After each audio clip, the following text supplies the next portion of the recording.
Assalamualaikum warahmatullahi wabarakatuh. Di sini saya akan menjelaskan tentang pelatihan magang. Yang pertama ada konsep dasar magang, yang dimana suatu proses pembelajaran yang mengandung unsur belajar sambil bekerja, learning by doing, dimana warga belajar pemagang akan membiasakan diri untuk mengikuti proses pekerjaan yang sudah biasa dilakukan oleh sumber belajar atau fasilitator. Berikutnya ada kriteria isi kurikulum pembelajaran magang.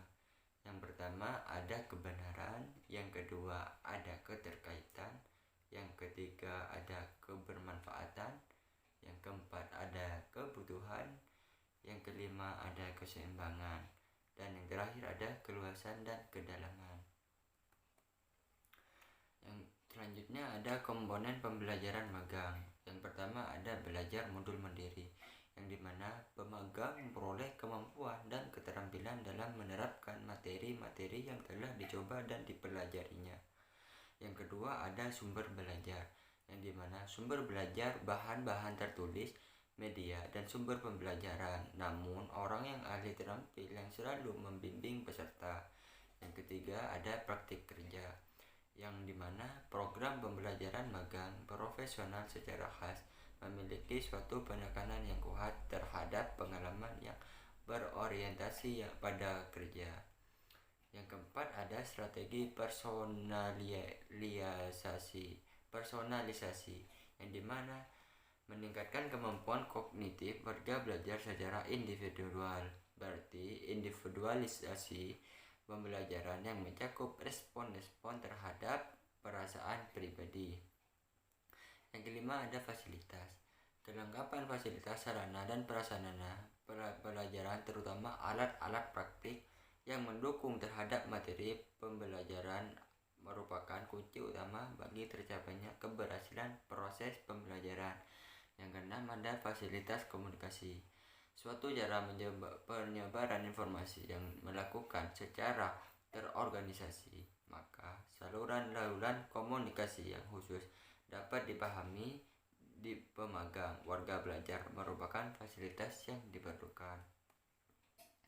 Selanjutnya ada kriteria isi kurikulum pembelajaran magang, yang dimana pertama perencanaan, dua pengorganisasian, yang ketiga penggerakan, dan yang keempat pembinaan, yang kelima penilaian, terakhir pengembangan. Selanjutnya ada partisipasi warga belajar pemagang dalam pengelolaan pembelajaran. Yang pertama ada membentuk kelompok belajar menjadi kelompok kecil. Yang kedua ada melatih agen sebagai fasilitator.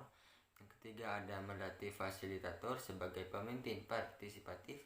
Dan yang keempat ada pengalihan tanggung jawab kegiatan secara berangsur-angsur.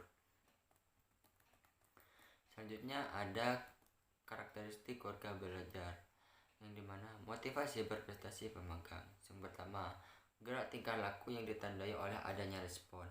Yang kedua, arah tingkah laku yang ditunjukkan secara khusus pada pencapaian tujuan yang dicapai. Selanjutnya ada magang dan nilai-nilai budaya belajar dan budaya kerja. Pertama, nilai teori, asas yang dianut bukan efisiensi tapi kebiasaan yang statis dan turun-temurun. Yang kedua ada status askriptif, pengetahuan diperoleh dari pengalaman dan turun-menurun bukan proses pendidikan. Yang ketiga ada nilai ekonomi, ditentukan pada insentif yang non-ekonomis, karya hasil yang diperoleh oleh makan, substansi. Yang keempat ada nilai kekuasaan, keputusan sering diambil orang lain sehingga ada ketergantungan pada pihak yang berkuasa, berorientasi ke atas dan tidak percaya diri sendiri. Yang keempat ada nilai agama, kurang dikonsentrasikan pada nilai-nilai dasar bagi kemajuan dunia dan akhirat. Mungkin itu saja dari saya, kurang lebihnya mohon maaf. Wassalamualaikum warahmatullahi wabarakatuh.